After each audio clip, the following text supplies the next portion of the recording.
We continue our study of fundamental analysis of stocks with Chapter 5, Financial Statements and Ratio Analysis. Now, this chapter is going to be very different from the previous chapter where we looked at valuation models. The valuation models give us a specific number and a bit of a yes, no, let's continue, no, let's not continue, let's continue investigating, let's not continue investigating, let's go someplace else type of result. But these do not. The numbers, the measurements we get from this chapter are more similar to a stew, where we have to look at all of them in relation to one another, and of course to competitors of the individual company. And now, if you have any experience with accounting, relax. We're not going to do any accounting work. We're not going to do any journal entries or trial balances or create financial statements. No. We leave that to the accountants. Of course, the more you know about accounting, the more it's going to make sense what we're doing. But you don't have to. We just use the financial statements. Because as we've said, we're going to insult everybody by the end of the semester. So let's take a look at slide number 1. If an accountant's spouse cannot sleep, all he or she has to say is, "Dear, tell me about your day at work." Yeah, accounting is very important. And the more accounting you take here at Southwestern or somewhere else, marrying that with the skills, techniques, concepts we learned in Introduction to Investments, the better the investor you're going to be. I think so. Plus, that's a really great marketable skill, the accounting work and the investment concepts. So let's start on slide number 2. Let's go to the next slide. Come on. Okay, financial statements. Now, again, don't worry. We're not going to do any accounting in this class. We're just going to use the statements. But there are 3 financial statements that every publicly traded company must create every quarter, every 3 months. And they are the balance sheet, the income statement, and the cash flow statement. Now, if you've taken accounting, you're familiar with these. If you haven't, maybe you took the principles of money management, financial planning and money management, and created a net worth statement and a cash flow statement. They're a little similar, of course, but nowhere near as rigorous and sophisticated. But you're going to get the same idea. You're going to get it's going to make sense. The balance sheet is a snapshot of the firm's assets, liabilities, and then what's left over we call shareholders' equity. In the financial planning class, we call that assets, liabilities, or debts, and then net worth. The income statement is what we call the cash flow statement in the financial planning class, where we showed what money was coming in the door and what money was going out the door. So that's more of a movie. Well, now wait a minute. What's this cash flow statement? Well, it turns out in accounting that the income that we receive may or may not be the money that actually came in the door. And we'll see that some things that we can count as expenses really aren't expenses. So that's why there is a cash flow statement, which is very different than the cash flow statement in the financial planning class. Sometimes you'll see it called the statement of cash flows. And let's read together at the bottom. The more we know and understanding accounting, the better we will be able to understand and analyze the companies we are researching. Fortunately, as mentioned, we don't have to perform any of the accounting. Thank you very much. Slide number 3. Let's concentrate on the balance sheet. The balance sheet is the snapshot of the firm's financial health. What are the assets? Anything of value that the company owns. What are our debts, liabilities, the obligations that must be paid? And whatever is left over is equity. Now, we tend to think of the second formula here, assets minus liability equals equity. But the accountants more use assets equals liabilities plus equity. It's the same formula, and there's a historical reason why that's done. But either way, you understand. You take your assets, subtract your liabilities, and what's left over is what the firm owns. Now, the accountants categorize assets into two different categories, either current assets or long-term assets. Now, the long-term is not the long-term that we in the finance world think about. We in the finance world think of 5, 6, 7 years for long-term. For them, anything greater than 1 year is long-term. So current assets are assets that will be consumed, used up within a year. So now we're going to use Sprouts Family or Farmers Market. It's either Sprout. I can't never remember. It's SFM is the symbol. Sprouts, and I got them queued up here, and they're on the website. And of course, you can grab them from Yahoo Finance or MarketWatch or CNBC, or as we'll see, the motherlode, Edgar, the SEC's database.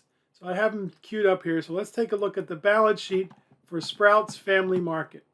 And notice we're looking at the annual data. We could also look at the quarterly data. And since this is goes back to December of 2022, we really should be looking at the quarterly data. Yeah, but this is educational purposes, so it's not that important. Notice we have our assets, our current assets, and then anything over 1 year is put into the long-term category. And then our current liabilities, and anything over a year is in the long-term section. And then what's left over. So in Sprouts Farmers Markets, thank you, we have current assets, cash and cash equivalents, and they have no short-term investments. They're probably rolled into this guy, cash and cash equivalents. What are our accounts receivable? That's money that is owed to us, short-term money that's owed to us. Inventory, what do we have on hand to sell? And then any other current assets. We total those current assets here, and these are in thousands. So Sprouts Farmers Market has $673,800,000 in current assets. And then what are their long-term investments? $1.8 billion, $394 million, $553 million, $13,900,000, and you total up all those assets, and they have $3.466 billion in assets. Now, that's what's on the books. If we actually tried to sell this property, plant, and equipment, we might get more than $394 million. We might probably get a whole lot less. But that's what the accountants tell us they are worth. And then the same thing is true for the long-term investments. The liabilities, either current liabilities or long-term liabilities. So accounts payable is money that we have to pay, $172,900,000. Short-term debt that is coming due, short-term or long-term debt that's coming due, $136 million, and any other current liabilities that have to be paid over $200 million. So that's the total current liabilities.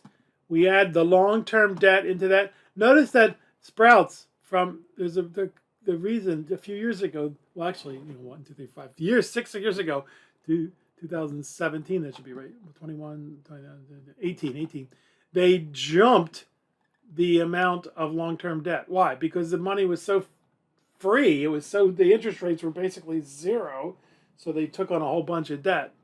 Now, some people are a little worried about that, yours truly being one of them, but don't worry. We're going to see in the next presentation that Sprouts can pay their debts. Thank you very much. So here's the total liabilities. Now, the formula, total assets minus total liabilities, gives us what the company is actually worth. If we were to sell all the assets, pay off all the debts, we would have over $1 billion in equity, in net worth. Make sense? I hope so. We're not trying to make you accountants here, just to be able to read the thing. Now, the next one is arguably, well, no, the balance sheet is very important because this is where you tell you what kind of debts you have, and that's important, and assets. But the income statement is a little trickier. That's the movie. That's the money coming in, the revenues, right? The money coming in the door, and then the expenses, the money going out the door. And the net income is equal to how much money we brought in minus how many expenses. So let's take a look at the example for Sprouts Family Market, Farmers Market.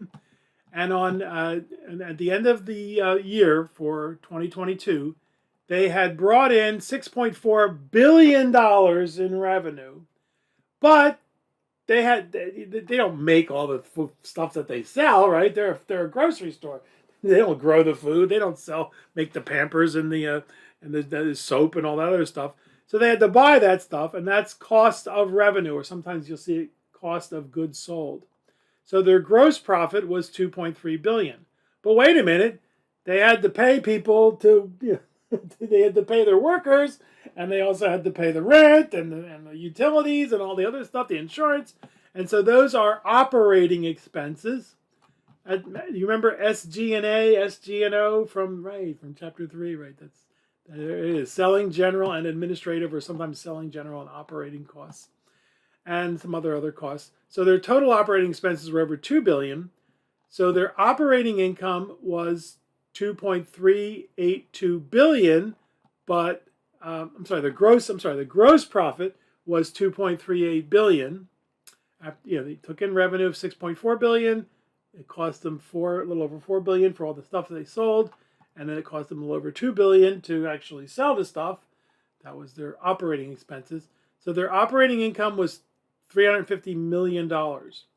And then here's a few little things that we might discuss a little bit more. We will discuss a little bit more in detail. What was the interest before interest and taxes? And then there's their interest expense. Notice it's very low compared to the other numbers. That's why they borrowed all that money. And then there's some more taxes that has to be paid. And so here's the bottom line, as it's called. And notice there's a few other things. Oops, I didn't want to do that too much. There's a few other things that usually don't come into play. Notice they're all zero. And so there's the bottom line. The bottom line, as it's called. By the way, that top line number, the total revenue is often called the top line. So you might have heard that top line numbers, bottom line numbers in the earnings calls. The bottom line is that after they paid all their expenses, their taxes, all the other stuff, they made $261 million in 2022. Cool? So that's the income statement. But it turns out that some income and expenses are not always received or paid for in cash. Huh? We're going to see the big example on the next statement, and that is called the cash flow statement. The cash flow statement is something that many investors really want to look at carefully, and we'll see why in a bit. Notice that we ended the income statement at $261,160. Okay, that's how much you told the IRS you made. That's how much that was your net income. But what actually happened?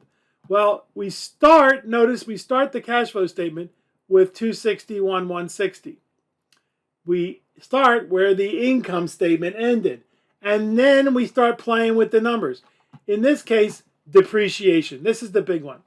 If you've taken accounting, you know that you don't write a check to depreciation. You don't pay. No money goes out the door. It's an accounting number, because the IRS does not let you expense certain things in the year that you buy them. If you buy an entire $1 billion plant, if you're a factory, you can't expense that entire $1 billion plant in 1 year.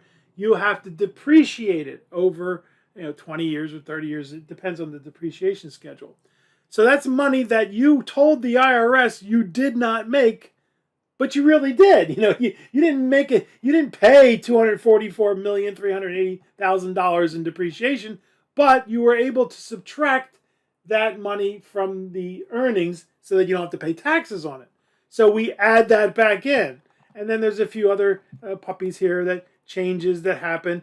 And then here we talked about if you bought a plant, you can't you can't expense that in 1 year, but you still have to pay for it somehow, and that's the capital expenditures. So notice that that is in parentheses, meaning it's a negative number, so that even though we did not put that on our income statement, we still had to send that money out the door.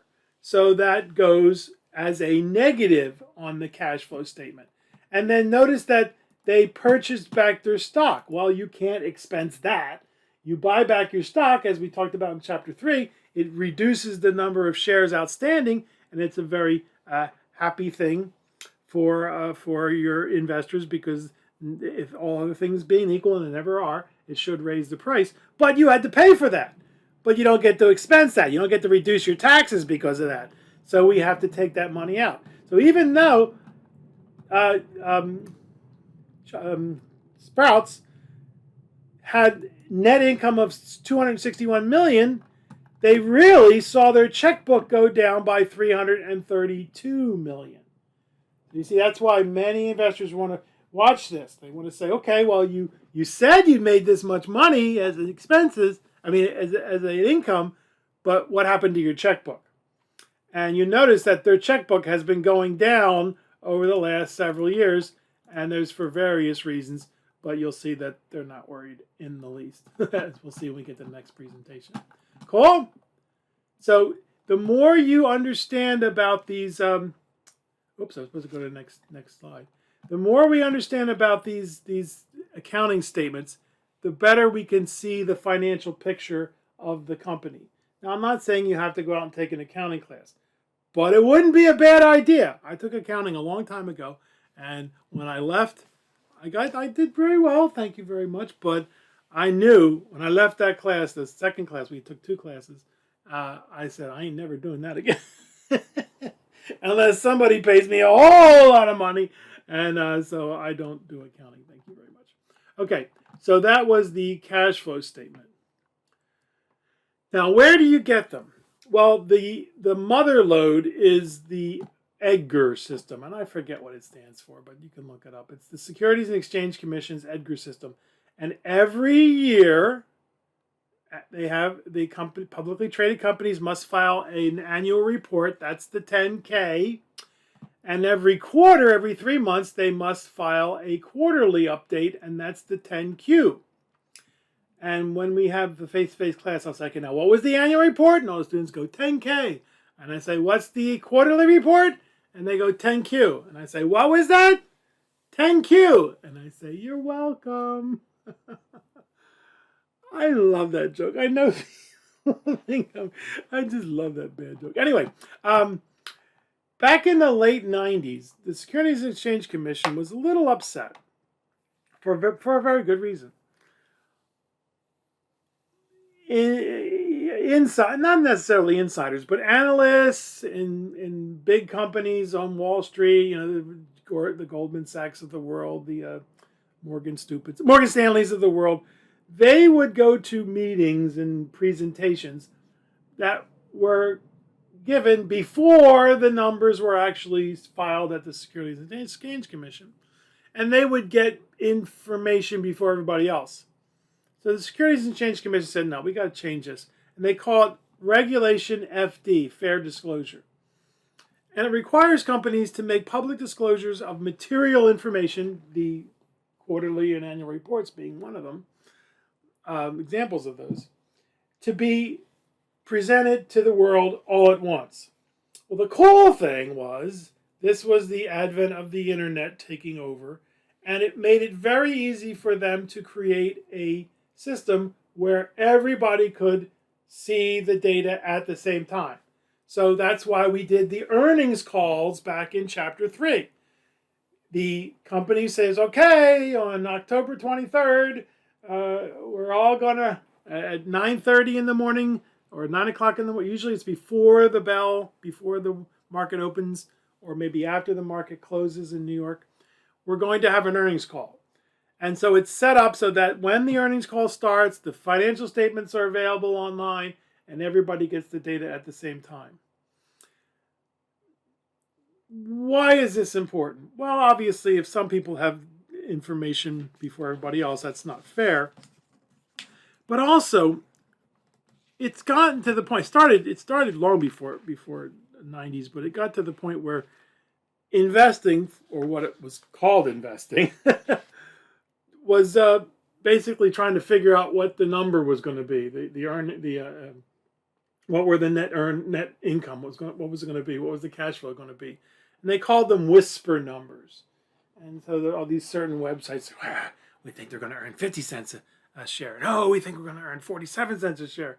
And people would make buy or sell decisions, typically short term, based on what they thought was going to happen with the whisper numbers. Should you pay attention? Well, obviously, you're an investor. You're not interested in the next 3 days. You're interested in the next 3 decades, or at least 3 years. So please don't play the whisper number game. A gentleman by the name of Nick Murray wrote some really good books about being in the industry. And you won't read them, and you don't have to. But he has a wonderful saying, wisdom sold separately. There's just so much information. There's so much competition for your eyeballs on the infernal net, on the cable TV shows, and now we saw the Value Line, and they have all this competition. Value Line used to be basically the resource. Now there are others competing, so it's just an overload. Value Line alone is an overload, and now you got the S&P, which now is CRFA or CFRA. And then you got Morningstar getting into the act, and you always had Lipper, and so it's just overload. So take your time, spend the rest of your life learning the tools that you use to pick and choose individual stocks, and we want you to be the best stock pickers the world has ever seen. Hooray! Huzzah, as they say. Okay, slide number 7. Let's get to the meat of what we're going to discuss in this chapter, and that's the financial ratios and analysis of those ratios. Well, we've already done a few. We're going to do some review, actually, in this presentation, and then we'll take a look at new ones in the second presentation. The financial ratios are the relations between two financial quantities expressed as a quotient. Okay, well, that's pretty straightforward, right? Numerator, denominator, and what's the result? What's the quotient? And then studying the ratio analysis is something that will help us, as we said, get a bigger picture, a well-rounded picture of the company's current situation. And as we said, there is no one ratio that can accurately sum up the overall general state of a company. Each ratio must be considered in the context of all the information gathered. Plus, you must consider any ratio in the context of the industry the company exists within. So we'll see an example soon. Here are the common stock ratios. Now, they're also called the market ratios. And as we said, we've already reviewed some of these. Earnings per share, price to earnings ratio. We haven't taken a look at the PEG ratio yet. Dividends per share, dividend yield, the payout ratio, the book value, then the price to book, price to cash flow, price to sales. These are basically price to earnings in different form. Basically the same thing as the price to earnings ratio. So this is review. Most of this is review, and some of it's new. But you're going to see that pretty straightforward, folks. And so my apologies if I go a little too quickly. Some of you are probably saying, you're too darn slow, Piano. That's why you can speed it up, right? So earnings per share. Oh boy, very important number, right? We take that net income that we saw at the bottom line of the income statement, and we divide it by the number of shares outstanding. And we don't really have to do this calculation. All we got to do is look it up, right? The earnings per share is the amount of annual earnings available to common stockholders as stated on a per share basis. We can think of each share that we own as a business entity in and of itself, like a little factory, a little store that's earning money, earning X amount, earning earnings per share of dollars. The earnings per share is the subject of much discussion and speculation, especially with regard to companies that are growing their earnings.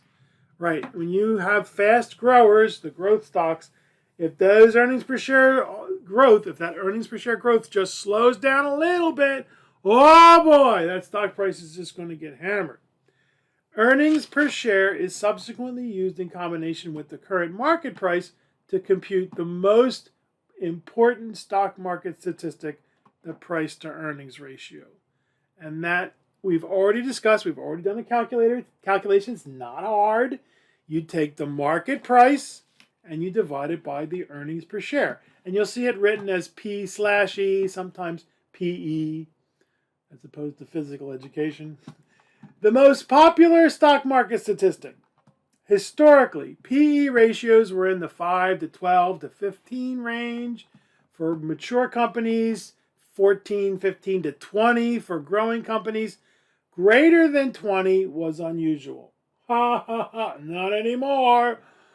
The PE ratio also tells you how long it will take in years, assuming that there's no changing in earnings, and of course everything's changing all the time, for the company to earn back its price. Not that that's important, but think about it. A PE of 3 will take you 3 years of earnings to earn back the price. A PE of 20 will take 20 years. You know, I don't know that I should include this. Peter Lynch includes it. That's why I include it. He thinks that who's to argue with Peter Lynch? We'll see him in subsequent chapters. But the idea is the higher the PE, the better grower this company better be, because if the PE gets way too high, way higher than many other companies, certainly competitors, the parachutes had better be very large when things don't go well. Right, right. Here are 6 companies that have very little to do with one another. British Petroleum, BP, they own Arco. Google, the search engine. Biogen, which is a biotech company. They used to be called Biogen IDEC, because IDEC was based here in San Diego, but the Biogen bought them out, and they called them Biogen IDEC, and they got rid of the IDEC, so they're based in Boston now. Bank of America, Kraft Heinz, and Bristol Myers, a drug company. Now, wait a minute. BP is pretty low. Bank of America is pretty low. Biogen, Kraft, Myers, they're relatively in the middle somewhere. And Google is at 28.88, so it's pretty high. What can we take away from this? Well, not a whole lot. Because why? We can't look at companies that are in disparate industries. We don't compare British Petroleum with Google. It's not a good comparison. What we need to do is we need to take a look at companies that are in the same industry. So if we look at the energy companies like Shell, ExxonMobil, Chevron, Conoco, we see that BP is on the low end and ConocoPhillips is on the high end, but in general, they're all pretty low. All the energy companies are pretty low. And this is at a time, this is October 2023, that energy is going up. So the earnings for these companies are probably going to be going up dramatically over the next couple of years. So I'm kind of, that's a sign that maybe there's some more research to be done. And why is BP much lower than, well, it's not really that much lower, but yeah, half than ConocoPhillips. So we need to do our research about why the disparate differences between these 5 companies. But in reality, they're all pretty low by today's standards. Whereas we go over to Google and we find that Google is actually the lowest PE of these 5 companies, of these 5 tech companies like Apple, which is very similar. But Facebook's at 35.5. I think it's now called Meta, right? I call it Face Plant. Amazon and Nvidia, oh my goodness, what's going on here? Well, obviously, investors are really excited about the prospects for Amazon and Nvidia, such that they have bid up the price relative to their earnings to where they're in the nosebleed section. Now, if you've been paying attention over the last couple of years, the tech companies had been flying high for so long. They were called the FANGs.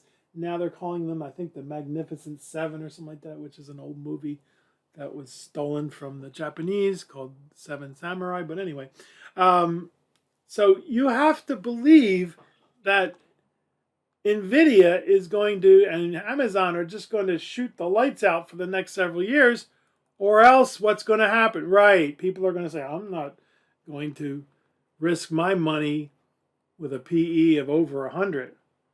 For a while there, Tesla was over 1,000. Okay, fine. It's a great company, but I would not want to pay that much price relative to their earnings. But that's why there's chocolate and vanilla, and some people like strawberry. Now, if we go over to the biotech world, we find that Biogen and Amgen, both biotech companies, have relatively middle of the road PEs. But AbbVie, who are they? That's over 30, and Illumina doesn't have a PE. Now, why is that? Well, when the earnings go negative, then the PE goes negative. So instead of putting in a negative number, they just put NA for not applicable, or NM. Value line uses NMF, no meaningful figure, or something like that, or NMV, no meaningful value. So in other words, Illumina is not earning money. They're actually losing money. And for many years, they had a huge PE. So if you're interested in taking a walk on the wild side in the biotech world, take a look at Illumina. Notice the banks. Boring. Banks are supposed to be boring, dear students. Banks are not supposed to be exciting. And so banks are income stocks, or traditionally have been income stocks, that are not growing very fast. But since the 1990s, there have been some changes that made banks really exciting, and then caused the global financial crisis, the Great Recession. And now banks are trying to become more and more boring again, and some things are making them a little exciting from time to time. But still, would we expect any significant explosion of earnings or price in the banks? No. Would we expect any significant implosion where the bank prices would fall precipitously? Well, as we saw in the beginning of 2023, a few of the regional banks were attacked by what are called short sellers. And that's a whole other story that we'll look at. It wasn't that the banks, a couple of them made some pretty stupid mistakes, but they could have survived. But once people start taking their money out of the banks, it's the end for the bank. And so all the short sellers who try to make money when the stock goes down all they have to do is get people to believe that the bank is in trouble, and it becomes a self-fulfilling prophecy. So there's a problem with the banks, and we'll see if we can fix that. But not with the big ones. The big ones are very solid. Now, the food companies, we see Kraft and then General Mills, but notice that people are more excited about Kellogg's and Hormel. Kellogg's just did a split. Not a stock split, but they did a spinoff. They did a spinoff. I have to do more research on that. But Hormel, these are the people who make Spam. And if I were Hormel, I would do an email campaign and say, "This is spam, spam email." Yeah. And for those of you who are Monty Python fans, that's where we get the idea that unwanted email is spam. Spam, spam, spam, spam. And now let's take a look at the drug companies. My goodness. 15 for Bristol Myers, 9 for Pfizer. So investors are not too excited about Pfizer, but look at Eli Lilly and Merck.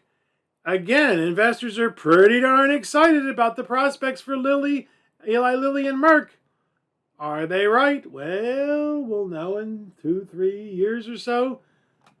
If things don't turn out as well as they should, again, the parachutes had better be very, very large, because they've got a whole lot of price to fall to get in line with their competitors, 15 and 10 and whatever.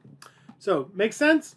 So when you look at a company, make sure you look at their competitors. And we're not saying that you're going to make investment decisions based on just PE or any of these ratios. All these ratios. You don't just look at one ratio and say, yeah, that's why I'm going to buy it. What you have to do is look at their competitors, the industry as a whole, and then look at the market as a whole also. Make sense? I like to think of it as a stew. So let's continue. Slide number 12. How can we account for the wide price to earnings disparity between different industries and different companies within industries? Well, again, it's the expectation of future earnings and, for those of us who are interested in future dividend growth by investors. Now, this is from the Random Walk Down Wall Street, which is another wonderful book that you want to read. That and One Up on Wall Street are the two first books. Make sure you read the textbook, okay? But you're going to want to read One Up on Wall Street or a Random Walk Down Wall Street. Take a nice little company that's been making shoelaces for 40 years and sells at a respectable 6 times earnings ratio. Change the name from Shoelaces Incorporated to Electronic and Silicon Firth Burners. In today's market, that's in the 1960s, the words electronics and silicon are worth 15 times earnings. However, the real play comes from the word Firth burner, which nobody understands. A word that no one understands entitles you to double your entire score. Therefore, we have 6 times earnings for the shoelace business, 15 times earnings for the electronics and silicon, or a total of 21 times earnings. Multiply this by 2 for Firth burners, and you now have a score of 42 times earnings for the new company. Now, Dreyfus funds have been around a long time. They've been swallowed up by somebody else, but this was Jack Dreyfus. And it's a joke. He's being funny, but it's the truth. The more people don't understand about the company, the more willing they are to throw money at it. And this is something that's discussed in the Random Walk Down Wall Street and One Up on Wall Street. In other words, we need to understand our companies. Well, that was the 1960s when silicon chips were still brand new. Today, you replace Firth burners with cryptocurrency, kleptocurrency, replace silicon electronics with NFTs and meme stocks, and maybe throw a marijuana stock in there somewhere. And again, you get to just throw the PE number up in the air and hope that the company actually does come up with some decent earnings growth. Okay, now what we're going to do for the remainder of our presentation here is go through other ratios similar to the price to earnings ratio, some of which, as we said, we've already looked at, and a few will be new. And the first one on slide 13 is the PEG ratio. The PEG ratio, you'll see it reported in some places. I think Yahoo Finance reports it. And really all it's doing is seeing how close the price to earnings ratio is to the rate of growth. The idea is that a company's PE should match its growth rate. Okay, so if we take the PE ratio and divide it by 3 or 5 year growth rate in earnings, and we get 1, that means they match. Because anything, if you had 20 PE and the growth rate was 20, 20 divided by 20 is 1. If you had a growth rate of 15 and the PE was 20, 20 divided by 15 is 1.5. So historically, a PE ratio, a PEG ratio of 1 was desirable. Anything above 1 was considered high, but now that's commonplace. A company, as we saw, might have a PE ratio of 80. And their growth rate might be 20, 30%, but that's still a PEG ratio of 2 to 3 or 4. So the PEG ratio is just trying to show you if the PE ratio matches the rate of growth in earnings. Dividends per share, well, we learned about that in Chapter 3, and all we have to do is go look it up. But it's a very simple calculation. You take the annual dividends and divide it by the number of shares outstanding. As we discussed, dividends became taboo during the 1990s. Oh, we don't want dividends. We want growth, growth, growth, capital appreciation. Since the 2002 bear market, and then again in 2022 when dividend payers did a whole lot better than the growth companies, many investors have changed their minds about dividends. Dividends can be discussed in polite company again. And as I love to say, dividends don't lie. All those other numbers you saw on those three financial statements, they could all be lies. And sometimes they are, very rarely, but it happens. Like Enron, which was over 20 years ago. And now this guy, I can't remember his name, Sam Bank something or other. But the floppy hair guy with the kleptocurrencies. It was all lies. Dividends are not lies because they sent you a check. Well, it's all electronic now, but you get the idea. Slide 15, the dividend yield. Again, this is review. Dividends per share divided by the market price. And again, we just look it up. This important statistic allows an investor to compare a company to other forms of investments that pay income, such as savings accounts or bonds. Traditionally, 4 to 6% was considered good. Now it's about 1. I didn't update that, but it's about 1.65, 1.5 or so. Treasury bonds are yielding more than 4%. I'm going to update this. By the time you see this, it'll be updated. Some savings accounts are still yielding less than 1%, but notice that banks are starting to come around. The savings accounts are going up. You did this in chapter 1. CDs are now paying 4 or 5. Some are paying more. Money markets are paying 5. So so the stocks have got some serious competition in terms of yield. Before 2022, no. The stocks were paying more than savings accounts, but now many are paying less. Some are paying more, as we saw with AT&T and Verizon. The dividend payout ratio, again, another statistic we looked at in chapter 3. Dividends per share divided by earnings per share. More mature companies often pay out almost all their dividends in the form of all their earnings in the form of dividends. Growing companies retain their earnings, called retained earnings, to support the growth of the company. So we might see a company pay out 50% if it's a mature company. Or we might see a company pay out 0 or 5% if they need that money to grow the business. And then book value per share. Again, this is another number we talked about in chapter 3. You take the stockholders' equity and divide it by the number of shares outstanding, but all you got to do is look it up. In Yahoo, it's under statistics.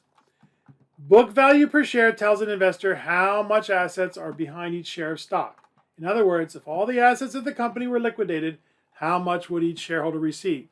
It is common for the actual market price of a share to be well above the book value per share, since the company is worth more intact than if it were dissolved. So we see far above, as we saw in some of the, wait a minute, you guys didn't look, did you look up book value? I don't think I asked you to look up book value, but go look it up. For a company you're interested in, you'll see the market price might be 130 and the book value is 20 or something like that. So it's definitely far above the book value. And then now, the next 3 or 4 will be basically the same as price to earnings. But instead of price to earnings, we do price to book value, price to cash flow, price to sales. It's the same idea. You take the market price per share and divide that by the book value per share. Given that the book value per share is often less than the market price, the price to book value per share tells an investor how far above the book value the market value is. If the price to book value is equal to 1, then they are the same. And as we said, that is very unusual. In fact, that's kind of dangerous, because if it goes below 1, that means the book value is higher than the market value, and corporate raiders could come in and dissolve the company, pay off all the debts, and walk away with money in their pocket. It's very rare, but it happens. 3 to 6 to 100 are not uncommon these days. And then the same thing we saw with price to cash flow, price to book, price to earnings, price to book value is price to cash flow. It's the same idea. And as we said, many investors say, well, yeah, okay, I trust your earnings number, but I want to see how much cash is coming through the door. Okay, thank you very much. And we're going to see how that can be a very important number. We take the market price, and instead of dividing it by the earnings, we divide it by the cash flow. As we said, cash flow often differs from earnings per share for several reasons, but the most common reason is depreciation, which is not an actual cash expenditure, but there are many other reasons. And you might hear people talk about good quality earnings versus poor quality earnings. During the internet mania, many companies were reporting record earnings, but at the same time, their cash flow was negative. Now, wait a minute. That doesn't make any sense. You're saying to me that your earnings are higher than they've ever been before, but your checkbook is going down? The balance in your checkbook is going down? Well, how could that be? Well, a very good example of this was Lucent Technologies. Now, there's a backstory to this. AT&T used to be this huge monolith before they were broken up in the 1980s. And they had their own companies making parts. In fact, they developed the transistor in Bell Labs, and their equipment company was called Western Electric. So AT&T spun them off into a company called Lucent. So Lucent was Bell Labs, which was based in New Jersey, and Western Electric, I forget where they were. And so that company changed their name to Lucent Technologies. Now, these people make the best telephone equipment in the world, right? In the late 1990s, with the huge explosion of internet and explosion of cell phones, they could not make enough. They were just making equipment hand over fist as fast as they could make it. And many of these companies were saying, hey, sell us $2 billion worth of equipment. Now, you know what? We're a brand new company, so we don't have the cash, and nobody will lend it to us. So Lucent Technologies, what if we agree to pay you $100 million for the next 30 years? Would that work? And Lucent said, sure.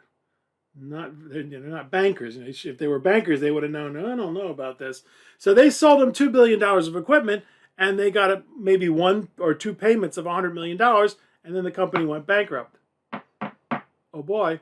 Now Lucent gets the equipment back, but now it's obsolete, and all the other companies that would buy it are out of business. So Lucent almost went through bankruptcy. Lucent almost disappeared. Now I was thinking of buying it. It was like $1.60 or something like that.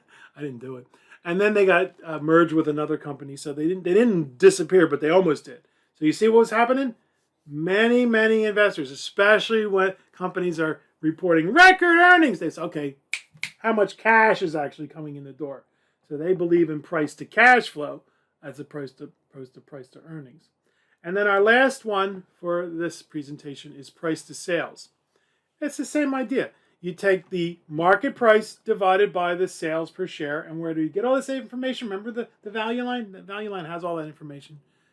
That's all you need. During the internet mania, many analysts use price to sales instead of price to earnings, since many of the new high-flying technology companies never generated any earnings. But look at all their sales! Where's the earnings? Well, we'll worry about that later. Yeah, too late. The companies disappeared, and the investors were left holding the bag. Cool. Okay, so now, as we said, much of this is review, but a few of them are new. And in our second presentation, we will now look at the ones that we haven't looked at yet. Profitability, liquidity, activity ratios, leverage ratios, and the like.